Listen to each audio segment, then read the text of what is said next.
পরিবারের সবাই মিলে একসঙ্গে বৃষ্টির মধ্যে চলে গেলাম ভিজতে ভিজতে বগুড়া মহাস্থানগড় এবং মোমোইনে ঘোরাঘুরি করার জন্য। এত সুন্দর একটা সময় ছিল যা ভোলার মতো না কখনো। আসসালামু আলাইকুম সবাইকে, আশা করছি আপনারা ভালো আছেন। আলহামদুলিল্লাহ আমিও ভালো আছি। অনেক সুন্দর করে রেডি হয়ে নিছি সাজুগুজু করে, কারণ আমরা আজকে ঘুরতে যাব আমাদের পরিবারের সবাই মিলে।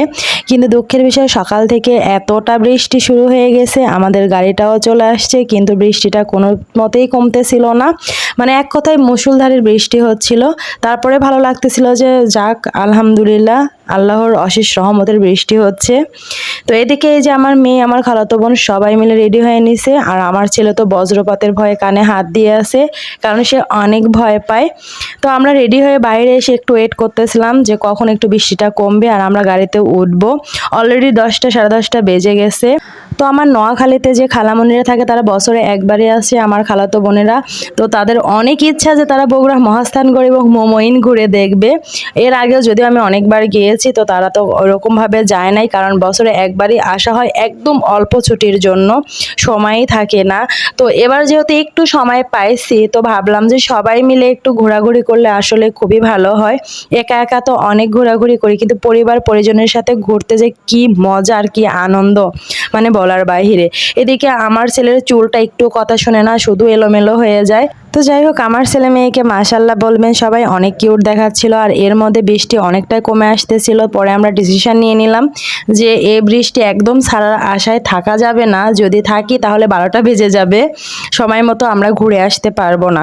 তো ভাবলাম যে ঠিক আছে বৃষ্টির মধ্যে আমরা ছাতা নিয়ে গাড়িতে উঠবো। তো এদিকে সবাই রেডি হয়ে নিচ্ছিলাম, আর দেখেন যার যার জুতা তার তার হাতে, আর আমরা স্যান্ডেল পরে গাড়ির সামনে যাচ্ছিলাম এবং জুতা হচ্ছে ভিতরে রাখতেছিলাম, কারণ যেহেতু উঠানো অনেক কাদা ছিল, ওই কাদা পায়ে যদি গাড়িতে উঠি তাহলে গাড়িটা পুরাটুকি নোংরা হয়ে যাবে। তো আমার ছেলে দেখেন কত সুন্দর সানগ্লাস পরছে, আর এদিকে আমার খালাতো বোনকে আমার ভাই সুন্দর করে ধরে ধরে নিয়ে যাচ্ছিল, কারণ ও আবার শুকনো জায়গায় আচার খায়, সেই জন্য আর কি।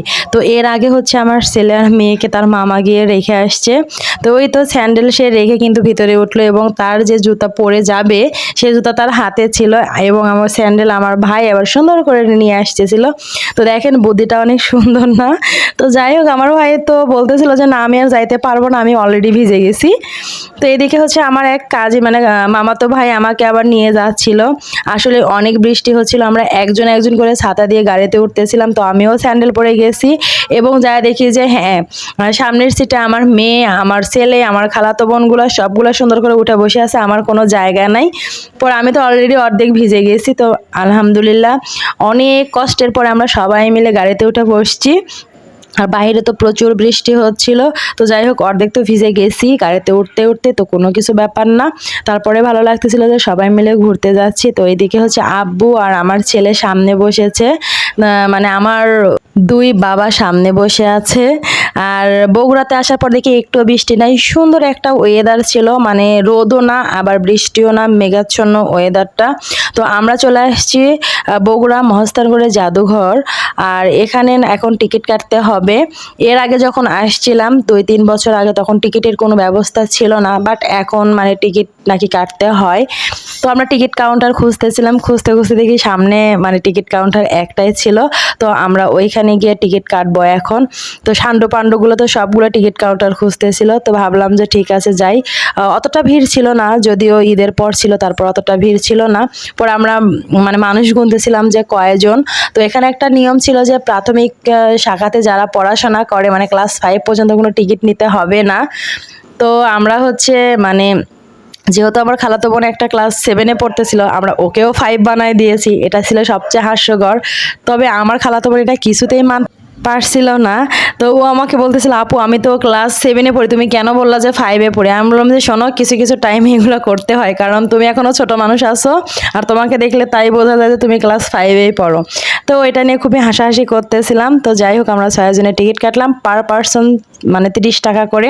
তো ভিতরে ঢোকার পর দেখি অল্প একটু জায়গা, তো টিকিট নাকি সামনে নিবে, গেটে আর নেয় নাই, মানে জাদুঘরের সামনে। দুঃখের বিষয় হচ্ছে জাদুঘরের মধ্যে না ভিডিও করা বা ফটো তোলা একদমই নিষেধ ছিল, এই জন্য আমি কোনো ভিডিও বা ফটো তুলতে পারি নাই, কারণ সিসি ক্যামেরায় যেহেতু ছিল ওখানে, লুকায়াও আমি কোনো মানে ছবি উঠাতে পারি নাই। এই গেটগুলো ছিল অনেক সুন্দর, তো যদিও অল্প একটু জায়গা, মানে এখানে টিকিট করে ভিতরে ঢোকার কোনো প্রশ্নই ওঠে না। বিশ্বাস করেন জাদুঘরের ভিতরে কি আছে আমার আদৌ মনে নাই, এর আগে দেখছিলাম একদম অল্প একটু জিনিস, তো এখন যে কি আছে সেটাও আমি বলতে পারতেছি না।